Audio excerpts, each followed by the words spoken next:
You're watching him.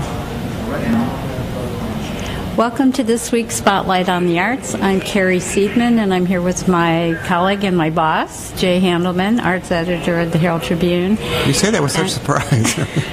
It still comes as a shock to me. This is my one-year anniversary this week. You didn't used to be my boss. This is my one-year anniversary today. Is it really? According to Facebook. So. Well, happy anniversary. Thank you. I'm not sure it's a happy one.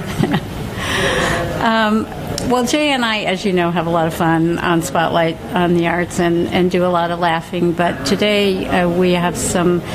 It's been a rough week. We've been very sad because both of us lost a dear friend who was really a force in the arts and music world here in Sarasota. So Jay's going to we're talking about June LaBelle, who was a pioneer in broadcasting. She was the first female announcer on a commercial classical radio station, WQXR. Used to be the New York Times classical music station in New York.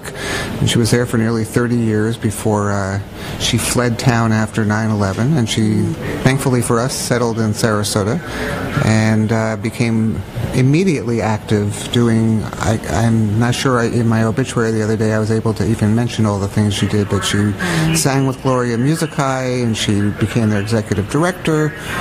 She built up this Musical Monday program for SIL, and they got so big they had to move out of Holly Hall and move into the Church of the Palms, and they were regularly getting more than 900 people every week for her interviews with all sorts of musicians and singers, who mostly people who were coming to perform around the time of those talks. And so she really built up quite a following, and there was a great outpouring of comments on Facebook after her passing on Sunday. She was 73, and there's going to be a funeral service at Church of the Palms at 2 o'clock on Monday, and I suspect it's going to be a huge turnout because she had a lot of friends. I mean, and it wasn't just people who admired her, but just people who really got to know her. Some people just knew her through her voice on the radio. That's right. And she also did stuff on WSMR, the new classical music station that's based in Sarasota. She did that for a couple of years until she got sick. So it's very sad, but she was kind of inspirational in how she handled her illness and talked about it openly and let people know what was going on, didn't hide the realities of she had ovarian cancer. So I'm planning to be there. I think you are too on Monday, and I'm sure we'll see a lot of people we know. And our sympathies go to her husband, Ed Alley, who's also a wonderful friend. I will never forget the evening that they invited me to their home a couple years ago because Jacques d'Amboise, the famous former New York City ballet dancer, was visiting, an old-time friend of June's, and they invited me for dinner, and I was able to reacquaint with him, who I had met several previous times. So, yeah, it's a really fond and, at the moment, kind of bittersweet memory. Yeah. And so we have other things to get to, and we're not just going to be talking about events this week. We have some news that you just wrote about with the Sarasota Ballet. Speaking of dance, the Sarasota Ballet announced their upcoming season last night, and as it has been under director Ian Webb, who is about to start his second decade with the company, it's very diverse, and some of the bigger pieces that are coming up, Frederick Ashton's The Dream, of course based on Shakespeare's Midsummer Night's Dream, and of course there's more Ashton because Ashton is the choreographer most closely identified with the company. There will also be a world premiere of a new work that they've commissioned from Marcelo Gomez, the dancer with American Ballet Theatre, who actually came down to Sarasota and appeared as a guest with the company twice during the past season. So that's very exciting. He's hasn't done a lot of choreography, but what he's done has been very, very well received. That's great. So then they have a little Balanchine, Theme and Variations, Anthony Tudor's Leaves Are Fading, Paul Taylor's Airs, and then some more familiar pieces that they're bringing back. The Circus Nutcracker, John Ringling Circus Nutcracker will be back in December. The third time they're doing it? Third time. And also The Secret Garden, the piece that they put together as an outreach program a couple years ago by Will Tuckett, which is really such a wonderful family ballet that I would encourage everyone to see that. And also, they're continuing their one time a season, bringing in an outside company, and this year it'll be Ballet Hispanico, who have never been to Sarasota. And those first few things you mentioned were all new to the company? They have, those were all new, and there are a lot of new to the company, not necessarily new pieces, but there's 6 or 8 company premieres, so lots to look forward to. I got to go last weekend to see Checkmate and Fancy Free, which is a ballet I've been looking forward to seeing, and I had very interesting reaction to it, but enjoyed it overall. It was I love I thought they did a fantastic job with Fancy Free. Yeah. So I'm hoping to have an exciting weekend this weekend as well.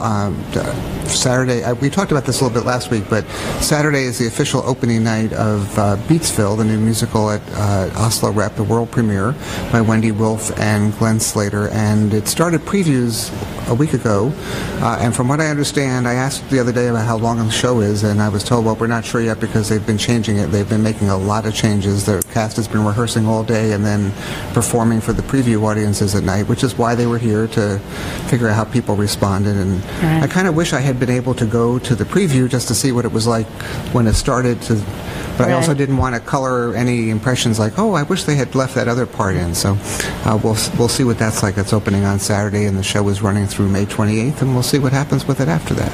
Yeah, and I just got a ticket to that today as well, so I'm looking forward to that and your talkback. On May 16th on a Tuesday. They do a talkback every Tuesday at the Oslo, so... That's fun. And down at Venice Theatre, they will be opening tonight, I guess. Yeah, Fences, which of course is the August Wilson play that was turned into a movie very recently with Denzel Washington and Viola Davis, who won an Academy Award for her performance.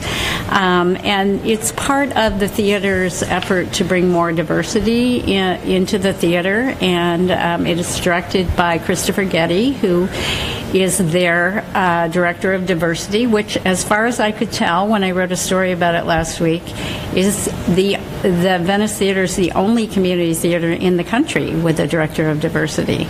So I applaud them for that. They have a gentleman named Philip Cherry, who lives in Las Vegas, who they have imported to play the lead role of Troy, and Phyllis Banks, who's a familiar figure here, will play the female lead, and so that opens tonight and runs through May 21st. That's great. At the Island Players on Anna Maria, one of the funniest comedies of the last 10 years, Christopher Durang's Vanya and Sonia and Masha and Spike is opening tonight and running through May 14th, and it's directed by Jim Thagard, who has been involved with theater since before I moved to Sarasota in the mid-'80s, and it's a family comedy drama, sort of inspired by Chekhov. That's hence the name Sonia and Vanya and Masha. Spike is not part of Chekhov. And it's about a brother and sister living in a family home, and their other sister, who's an actress, decides to upend everything and sell the house, and